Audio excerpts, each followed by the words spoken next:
Hi friend, welcome to my YouTube channel. ನೀವಿನ್ನೂ ನನ್ನ ಚಾನಲ್ನ ಸಬ್ಸ್ಕ್ರೈಬ್ ಮಾಡಿಲ್ಲ ಅಂತಂದರೆ ಪ್ಲೀಸ್ ಸಬ್ಸ್ಕ್ರೈಬ್ ಮಾಡಿ, ಲೈಕ್ ಮಾಡಿ, ಕಮೆಂಟ್ ಮಾಡಿ.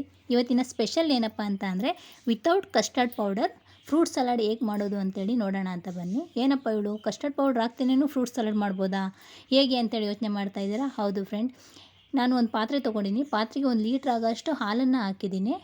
ಕಸ್ಟರ್ಡ್ ಪೌಡ್ರ್ ಬದಲಿಗೆ ಏನು ಹಾಕ್ತಾಯಿದ್ದೀನಿ ಅಂದರೆ ಇದೇ ಮೇಯ್ನ್ ಇಂಗ್ರೀಡಿಯೆಂಟ್ಸ್. ಏನಪ್ಪ ಇದು ಅಂತಂದರೆ ಕಾರ್ನ್ಫ್ಲೋರ್. ಹೌದು ಫ್ರೆಂಡ್, ಕಾರ್ನ್ಫ್ಲೋರ್ ಹಾಕೂ ಸಹ ಫ್ರೂಟ್ ಸಲಾಡ್ ಮಾಡ್ಬೋದು. ನಾನು ಒಂದು 2 ಸ್ಪೂನ್ ಆಗೋಷ್ಟು ಕಾರ್ನ್ಫ್ಲೋರ್ ತೊಗೊಂಡಿದ್ದೆ. ಅದಕ್ಕೆ 4ರಿಂದ 5 ಸ್ಪೂನ್ ಆಗೋಷ್ಟು ಹಾಲನ್ನು ಹಾಕಿ ಚೆನ್ನಾಗಿ ಮಿಕ್ಸ್ ಮಾಡ್ಕೊತಾ ಇದ್ದೀನಿ. ಅಷ್ಟರೊಳಗೆ ಹಾಲು ಕೂಡ ಕಾದಿತ್ತು. ಇದಕ್ಕೆ ನಮಗೆ ಸ್ವೀಟಿಗೆ ಎಷ್ಟು ಬೇಕೋ ಅಷ್ಟು ಸಕ್ಕರೆನ ಹಾಕ್ಕೊಬೇಕಾಗುತ್ತೆ.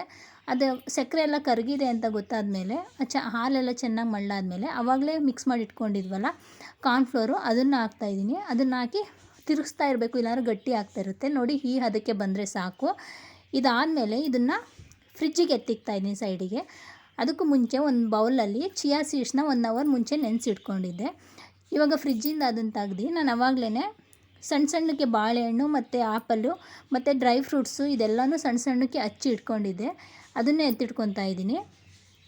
ಇದನ್ನೆಲ್ಲ ಆ ಹಾಲಿಗೆ ಹಾಕಿ ಚೆನ್ನಾಗಿ ಮಿಕ್ಸ್ ಮಾಡಬೇಕು. ಅದಕ್ಕೂ ಮುಂಚೆ ಒಂದು ಅರ್ಧ ಸ್ಪೂನಷ್ಟು ಏಲಕ್ಕಿ ಪುಡಿ ಮತ್ತು ಈ ಫ್ರೂಟ್ಸ್ಗಳೆಲ್ಲದನ್ನು ಹಾಕ್ತಾಯಿದ್ದೀನಿ. ಫ್ರೂಟ್ಸ್ಗಳೆಲ್ಲ ಹಾಕಿ ಚೆನ್ನಾಗಿ ಮಿಕ್ಸ್ ಮಾಡಬೇಕು. ಆ್ಯಪಲ್ ಆಗಿರ್ಬೋದು, ಇದಕ್ಕೆ ನೀವು ಯಾವ ಫ್ರೂಟ್ಸ್ ಬೇಕಾದ್ರೂ ಆ್ಯಡ್ ಮಾಡ್ಕೊಬೋದು. ಪಪ್ಪಾಯ ಆ್ಯಡ್ ಮಾಡ್ಕೊಬೋದು, ಸಪೋಟ ಆ್ಯಡ್ ಮಾಡ್ಕೊಬೋದು, ತುಂಬ ಚೆನ್ನಾಗಿರುತ್ತೆ. ದಾಳಿಂಬೆನೂ ಹಾಕ್ಕೊಬೋದು. ಇದಕ್ಕೆ ಒಂದು ಸ್ವಲ್ಪ ವೆನಿಲಾ ಎಸೆಸ್ನೂ ಹಾಕಿದ್ದೀನಿ, ಟೇಸ್ಟಿಗೋಸ್ಕರ. ವೆನಿಲಾ ಟೇಸ್ಟ್ ಬರಲಿ ಅಂತ ಹೇಳಿ ವೆನಿಲಾ ಎಸೆಸ್ ಇತ್ತು ಅಂತೇಳಿ ವೆನಿಲಾ ಎಸೆಸ್ ಹಾಕಿದ್ದೀನಿ. ಮತ್ತು ಇವಾಗ ಚಿಯಾ ಸೀಡ್ಸ್ ಹಾಕ್ತಾಯಿದ್ದೀನಿ. ವೆನಿಲಾ ಎಸೆಸ್ 1 ಸ್ಪೂನಷ್ಟು ಹಾಕಿದ್ದೀನಿ.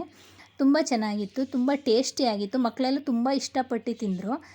ಫ್ರೂಟ್ ಸಲಾಡು ಯಾವ ಥರ ಬರುತ್ತೋ ಅದೇ ಟೇಸ್ಟ್ ಇತ್ತು, ತುಂಬ ಚೆನ್ನಾಗಿತ್ತು. ಕಾರ್ನ್ಫ್ಲೋರಲ್ಲಿ ಮಾಡಿದ್ದೀವಿ ಅಂತಲೇ ಗೊತ್ತಾಗ್ತಾ ಇರಲಿಲ್ಲ ಫ್ರೆಂಡ್. ನೀವೊಂದು ಸರಿ ಟ್ರೈ ಮಾಡಿ, ಹೇಗೆ ಬಂತು ಅಂತೇಳಿ ಕಮೆಂಟ್ ಮಾಡಿ. Thank you.